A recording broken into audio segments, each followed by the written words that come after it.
Hello everyone, welcome to my channel. Alan, retired in the Philippines. Where today's topic is typhoons. I hope that you subscribe, hit like, notification bell for other videos. So let's get into it about typhoons. The Philippines averages about 12 typhoons a year. They go by signal 1, 2, 3, 4, and 5, which is pretty much like category 1, 2, 3, 4, 5 in the States. Anyhow, we just went through a typhoon, Christine, which is my first typhoon since I've been here. I've been here almost 2 years, December. And luckily it only got to signal 3, which is category 3. Well, we were up most of the night. We have lots of trees around our house. It got pretty windy, rainy, wild. We lost internet. We lost power, current. And hear a lot of tree limbs crashing and everything on top of the roof. And luckily we have solar lights.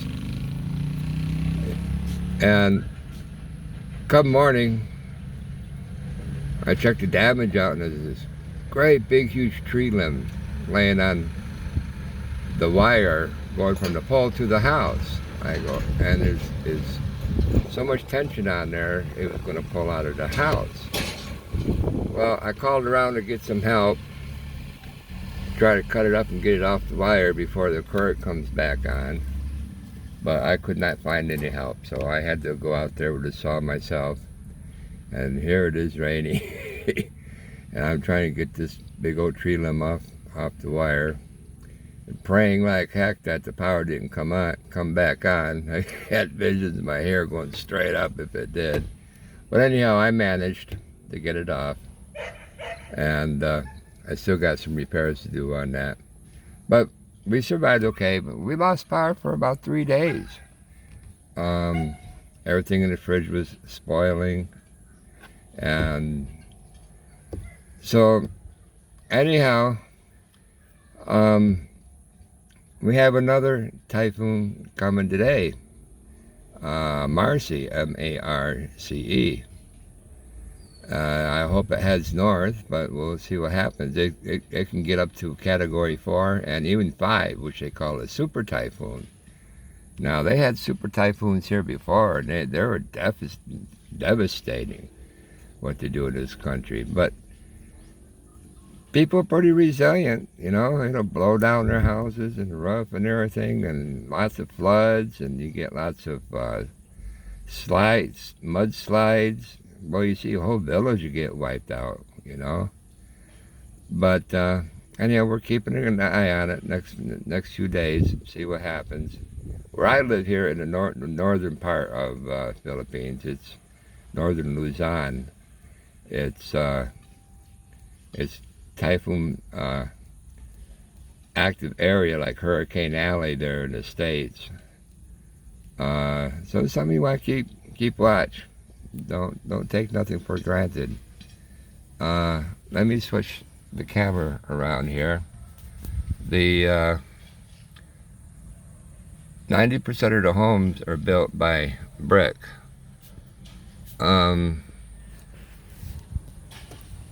This is my wife's daughter's house. All made of concrete.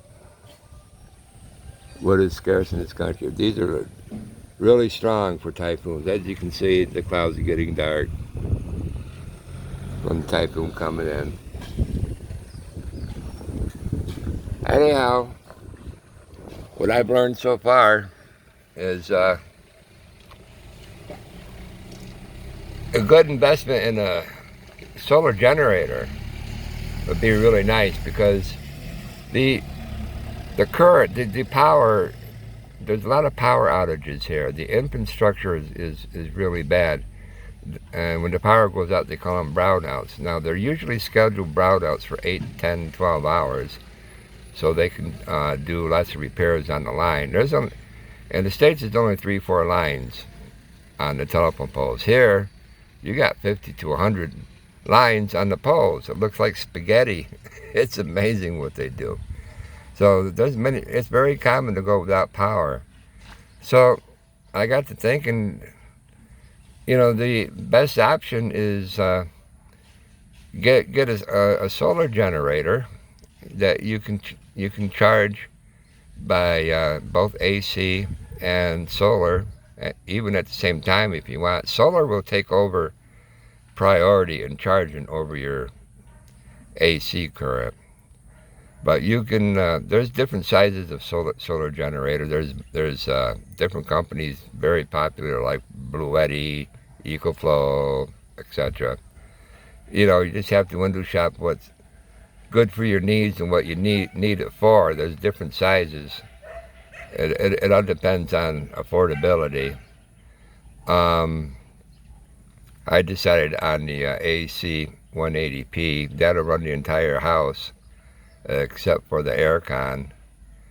And you want communication. Our internet's been down 15 days in a row now, and we still don't know when it's come on. And lots of people called in and stuff. Communication is important. So charging your devices, which is another good reason to have solar generator. And a lot of people talk about emergency radios. They're good, but I prefer. I'm going to invest into a shortwave radio because if your local stations are down, you have no news or updates what's going on. Actually, living here is kind of turning me into a prepper, you might say. You never know what's going to happen. There's a lot of big conflict with China here on the Philippines, trying to take over several of their islands. Military they're making artificial islands, and they're taking over other existing islands. And if there's a cyber attack on the energy system where you can't get no power, I don't know, anything can happen. Solar flares from the sun can knock the grid down too. But you really want to be prepared living here. This is third world country. They don't have all the resources like the States where you can get a lot of help from FEMA, and they do have some organizations, but they're very small and very far few in between. But if you move here, you want to consider about these things and be prepared. And this country might not be for you, but catch-22, it is paradise too. There's a lot of good things about the Philippines. Low cost of living compared to the States. The people are friendly. It's you talk to. I'm getting off topic, but anyhow, I just thought I would update you what you're up against if you do come here. And they do have earthquakes too. Not too far from here, Baguio, up in the mountains, it damn near wiped out their whole city. All the more reasons you want to be prepared for natural disasters. Just something to think about, to pass off over there to you if you're considering about retiring out here and settling down with one of these beautiful ladies. They're beautiful. Anyhow, it's a good country. Okay. I'll see you on the next one with more information and give you some updates on Typhoon Marcy to see what happens here in the next few days. You all have a good one. Today's election day. Vote carefully, everyone, and good luck.